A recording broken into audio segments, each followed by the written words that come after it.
السلام علیکم ورحمۃ اللہ وبرکاتہ۔ اردو کہانیاں سننے کے لیے میرے چینل کو سبسکرائب کریں۔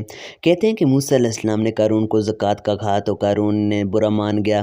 قارون سوچ میں پڑ گیا کہ اتنی رقم میں زکوٰۃ میں آخر کیوں دوں۔ قارون نے زکوٰۃ سے بچنے کے لیے عورت کو پیسے دیے کہ تم موسیٰ علیہ السلام پہ بدکاری کا الزام لگاؤ۔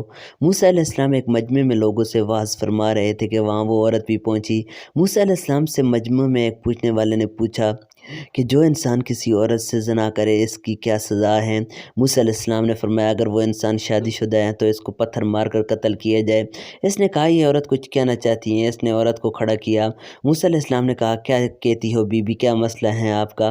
اس کی نظر پڑی نور نبوت پہ تو اس نے کہا میں کچھ نہیں کہتی، قارون نے مجھے پیسے دیے تھے کہ آپ پہ بدکاری کا الزام لگا دوں۔ موسیٰ علیہ السلام فوراً سجدے میں گرے۔ اللہ نے فرمایا موسیٰ آج تو زمین کو جو حکم دے گا وہ اس کی تعمیل کرے گی۔ موسیٰ علیہ السلام جلال میں کھڑے ہوئے اور زمین کو کہا پکڑو اسے۔ جب زمین نے ایک دم قارون کو کھینچا اور پیروں تک زمین میں چلا گیا تو قارون نے کہا اے موسیٰ مجھے معاف کرو۔ موسیٰ علیہ السلام نے کہا اس کو اور پکڑو کہ زمین نے اس کو مزید کھینچا اور پیر تک چلا گیا۔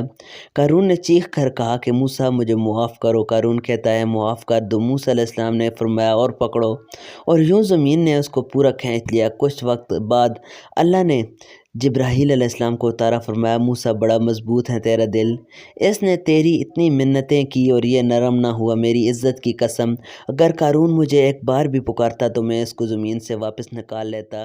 اللہ اکبر۔